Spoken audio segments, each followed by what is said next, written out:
Hello and welcome back to Jack's FSX videos, and welcome to the 4th episode of the Just Flight series.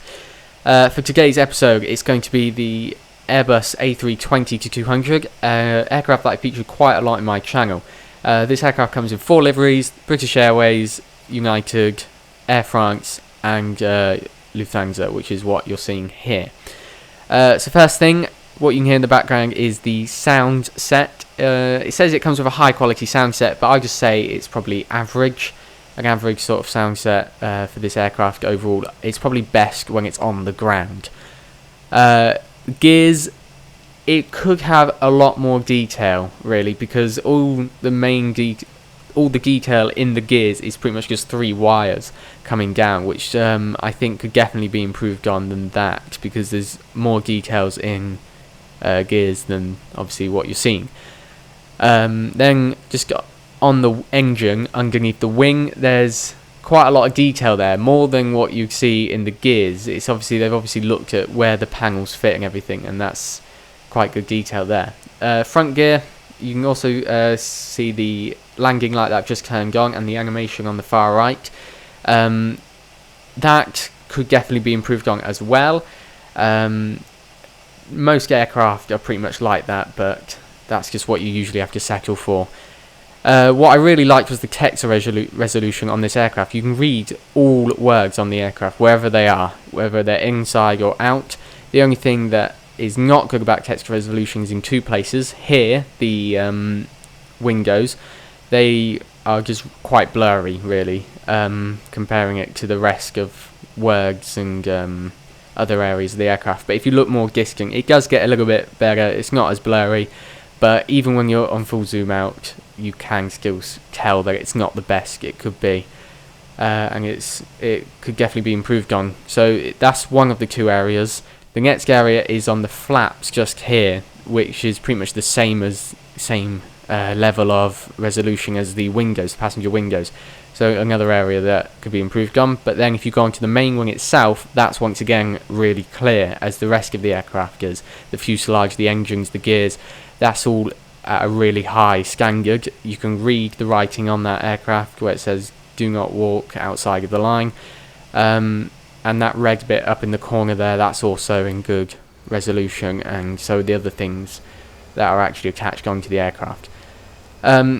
This is an example of the sounds that I didn't really like. It just didn't really sound like an A320, and I have heard them online, I've heard them in real life, and it just seems to be more of a whining sound opposed to the actual aircraft sound. It's only for during takeoff, it's not during taxiing or landing or anything like that, so that's just for takeoff.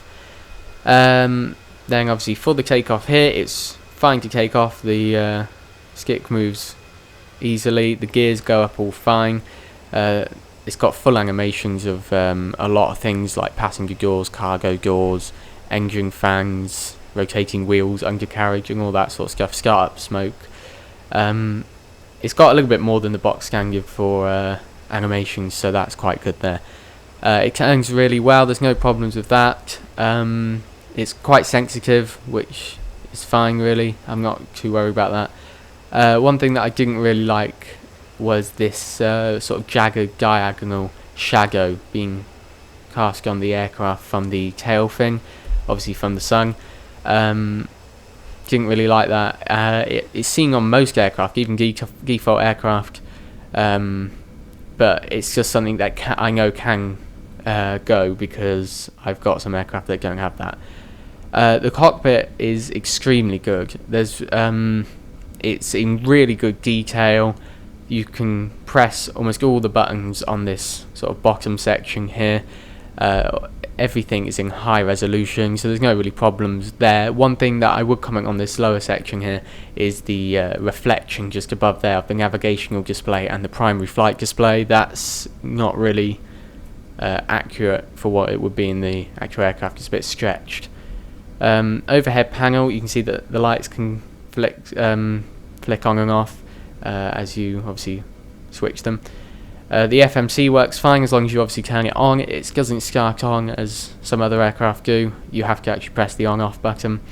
But all on this lower panel. Almost all the buttons work, the radios, the thrusters, the engines, the spoilers and the flaps, almost everything on that lower bit works. So the bottom section is almost perfect really, and the cockpit overall looks precisely like it does in real life. I've been in one in real life and it does look almost precisely like it.